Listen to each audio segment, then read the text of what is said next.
Well, hey there. Welcome to the beginning of 2025, but really we're talking about 2024 hiker homily. Kind of a year in review.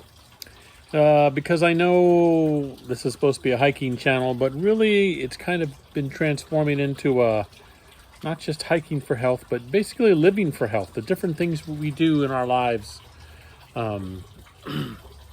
And I've got a weird stripe on my face because the way the sun is. Ooh, look at that. Effects. Anyway, the way we live our lives. I know a lot of things get roped up with the term lifestyle. It's a lifestyle this, it's a lifestyle that, I get it. But really, if you're going to try to be healthy like I'm trying to be more now, especially with what we talked about before, and I'll talk a little bit about it in this video, with the diagnosis of diabetes and stuff, you have to be cognizant of what you're doing in a lot of things. And it's not just your food intake. So we're going to do a kind of a brief, here's Todd's life through 2024, different things we've done. Besides just, well, it's going to include hiking, but besides just hiking and stuff, you're going to have to ignore, it's just the way the sun is right now. So I'm partially illuminated.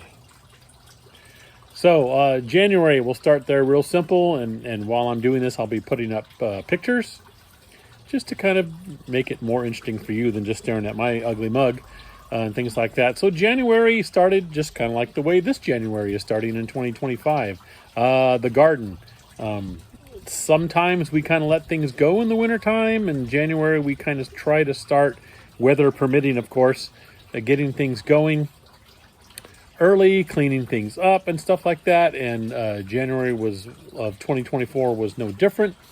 We actually got a few things planted and did a few things, but for the most part, gardening, it was mostly just kind of cleaning things up and all that good stuff. That moves us into February, and that was more gardening and getting things going, and that includes, of course, our chickens and all that kind of good stuff. You'll see some of their pictures there and things. And I got to tell you, it's been a lot of fun. I think I mentioned that in the chicken video I did. Having them, they're entertaining as heck. And we have not had to buy eggs from a store for about 3 to 4 years since we started. It took a little while to get our first little pullets that we bought up to an age where they started laying eggs. But once we got that going and we continued the cycle, as we lost one chicken here or there through just the way life is, you know, because they're not immortal. We replaced them here and there. So we pretty much were allowed to have a certain amount here in the city limits. So we pretty much stayed at that certain amount the whole time and always had at least a couple of them laying at a time. And so we've had every day new eggs. Because if you get 5 or 6 chickens, or at least 4 chickens and things like that, even if 1 or 2 are taking a break because they don't lay every single day, they lay most days of the year, you're going to get an egg a day because they're not all going to be on a break about the same time. So February, we also had the salmon release. My wife being a teacher, one of the things she teaches to the first graders is a basic life cycle. And in this case, the life cycle of the salmon, how they start out from an egg, born and become a small fry, and eventually they have to get released. And she has a permit to do this from the state of California. So she raises them in a classroom. She gets the eggs from the Department of Education, raises them in the classroom in a tank, and when they get to a certain age, she has a permit to drop them off at a specific place on a specific river. So we did that in February. March, on my birthday, I learned that my best friend that I've known since kindergarten, Pete Gotcher, had passed away due to issues with liver failure and things like that, complications from that. That was a hard-hitting one. Definitely probably going to go down as the worst birthday ever. And we miss Pete a lot. A whole bunch of us do. He was a good guy, friend to a lot, and he touched a lot of lives in his life, and we missed him. My daughter's birthday is also in March, and on her birthday, she wanted to go to the Oakland Zoo. She was very interested in it, and we went there. We met a bunch of her friends, so I did have a zoo trip. It was nice because I was in that kind of whole morning thing. It was nice to kind of get out with my youngest child and just have a nice day, see them have a good time and smile and all. It was good. April. More gardening, because in the spring, that's when things are starting to come in. We're starting to get more flowers. We're starting to actually get some veggies. We're getting eggs, of course, all that kind of good stuff. We had a solar eclipse. That was kind of cool.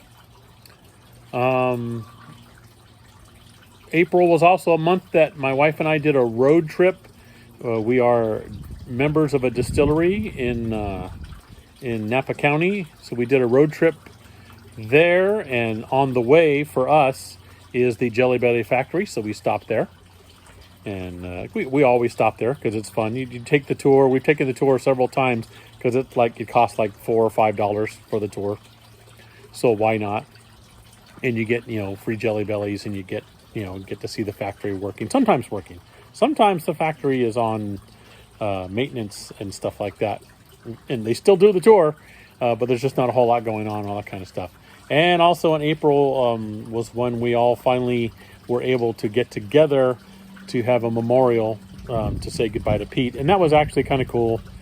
I got to see a lot of folks that I haven't seen, some of them since like college ended, and we kind of all went and started doing our own things in life, parted ways basically. Kept in touch electronically, but haven't actually seen each other for a long time. So it was actually kind of nice. And I got to see Pete's dad, who still lives in the old neighborhood where Pete and I grew up.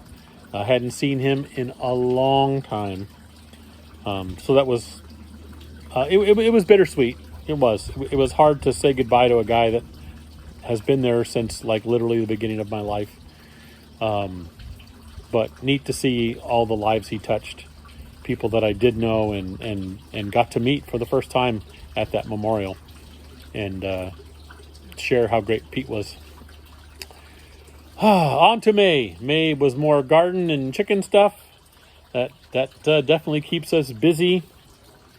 No pictures of it, but it's also my youngest earned her associate's degree from a local junior college, community college, and got her paperwork that she was transferring to a major university. So we were proud of her there. In June, we started getting out a little bit more, enjoying the good weather that usually Northern California gives us in June. So walks along the various sloughs and creeks that are here in our community, the Consumnes River Preserve.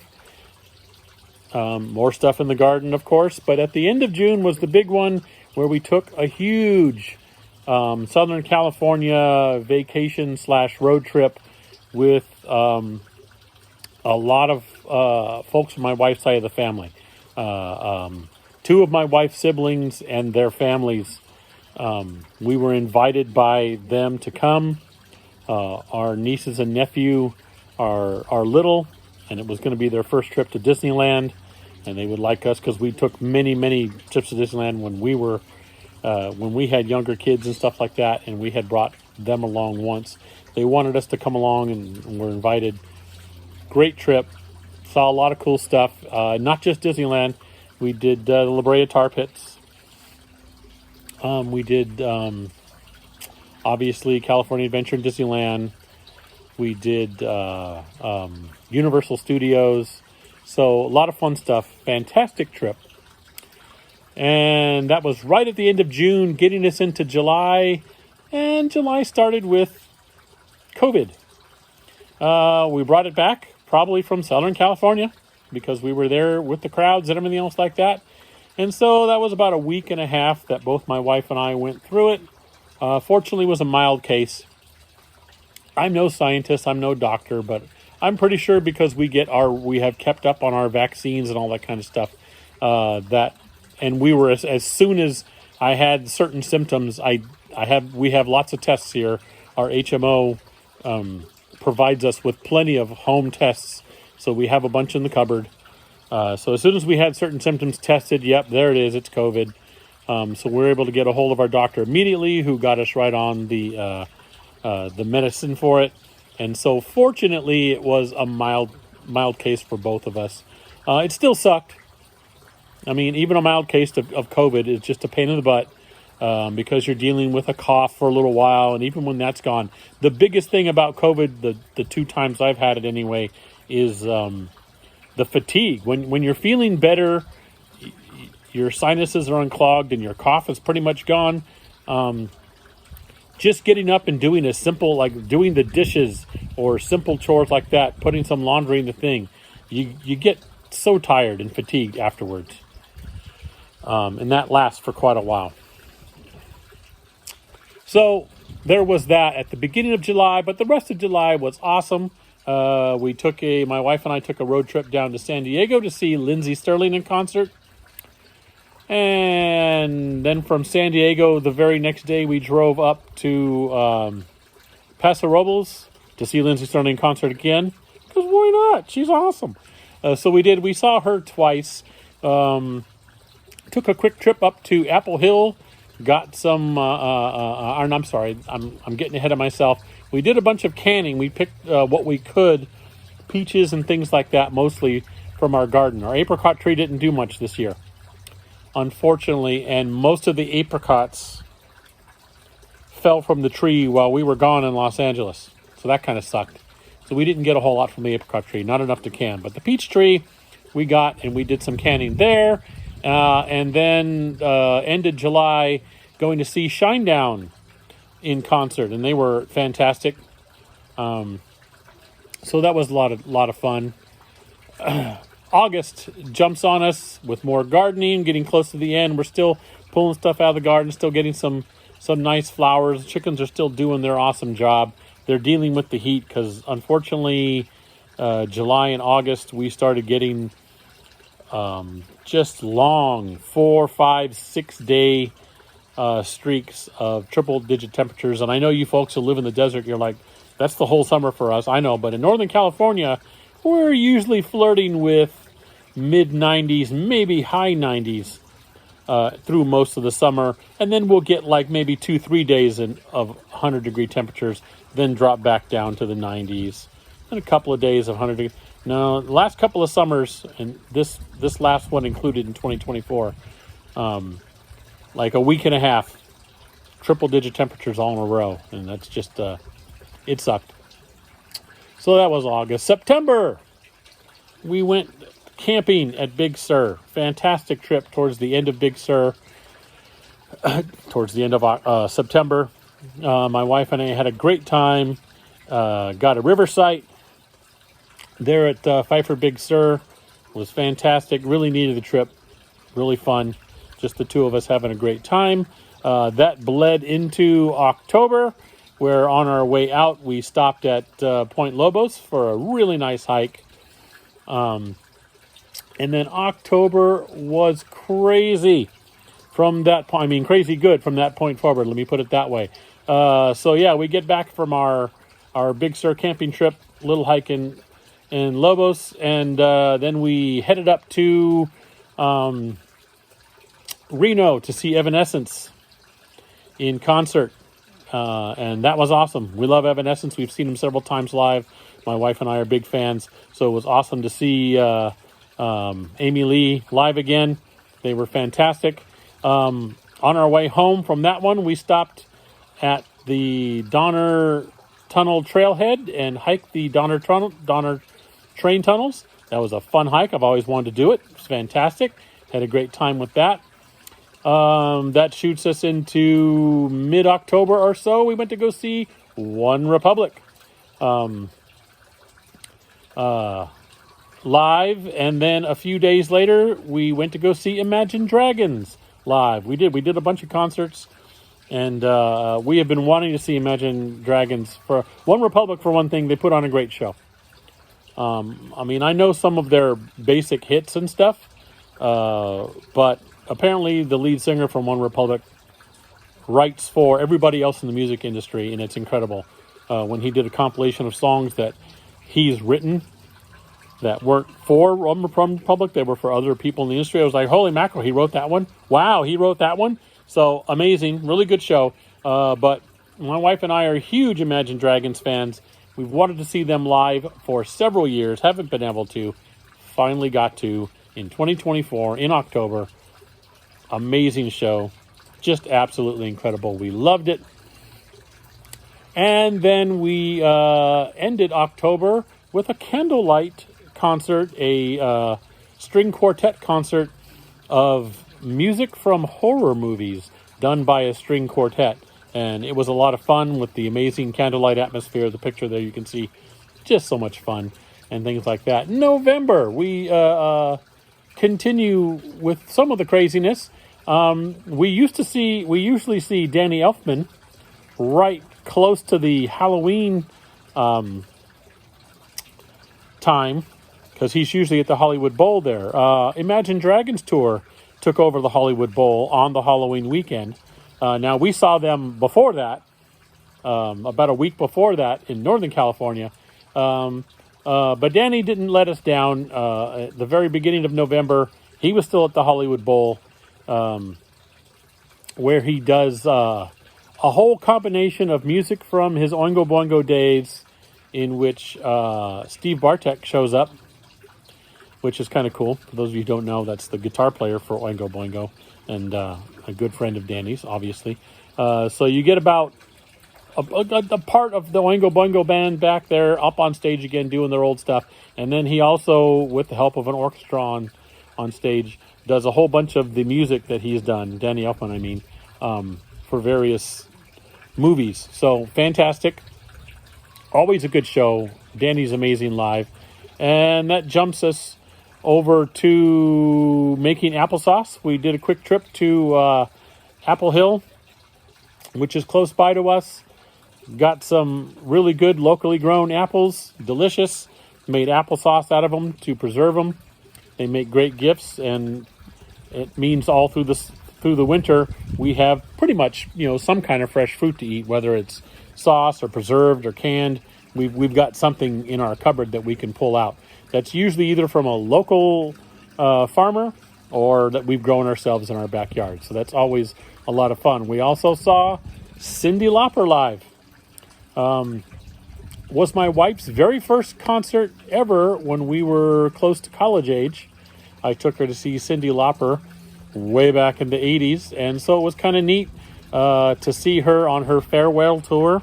This was it. She's retiring from doing live shows and all that kind of stuff. So it was wonderful to be able to see her in San Francisco. Great show. And we also saw TSO close to the end of November. Trans-Siberian Orchestra puts on an amazing show, Christmas themed, Christmas metal. What can you do? Heavy metal Christmas is awesome, and TSO is the one that does it the best. And we've seen them several years in a row now. It kind of starts our Christmas season toward the end of November. December jumps on us, and we decorate our house with multiple Christmas trees. You can see pictures here. Every Christmas tree has a different theme. We have what we call the geek tree, which is ornaments from all kinds of different science fiction, fantasy, and horror TV shows, movies, things like that. We've got a Tangled tree from the Disney movie. We have a tree dedicated to our past and present pets. We have a family tree with a bunch of family ornaments that have, ornaments from our trips and things together and stuff that the kids have made through the years. Even a few things that I made as a kid. We have a hiking tree. We've got a golden purple tree for fun because it's pretty. A candy themed tree. We've got a Celt themed tree. Lots of different little trees. So I think we had a total of 11 trees up this year, and 6 of them were 6 foot, and the rest of them were little 3-footers. Now, bear in mind, because of allergies that some folks in the house have, these are not real trees. We have a whole system here that they're stored in the garage in special bags They're easy to pull out and put up. So I know it sounds like a lot of work, and it can be a little bit. But I mean, once you get them out of the bag, they're in 3 pieces. They go together in minutes. And then it's just a matter of hanging the ornaments on them and putting lights on them. So it goes up fast. And so that's how we can do 11 trees in the house, is we're not paying for new Christmas trees every time. What else did we do in December besides decorate for Christmas? We went to Petaluma, where we found a seed bank. For those of you who are into gardens, the Petaluma Seed Bank is amazing. It is just a long store that is just on each wall and in an aisle in the middle. Nothing but seeds of the kinds of varieties of vegetables and flowers and everything you could think of. Just amazing, and also has a lot of the gear that you would need for basic backyard gardening. And also the other thing that we were dealing with towards the end of December. Fortunately, my wife was through it before actual Christmas. Unfortunately, I was dealing with it through the Christmas holiday. Was pneumonia. Oh, isn't that wonderful?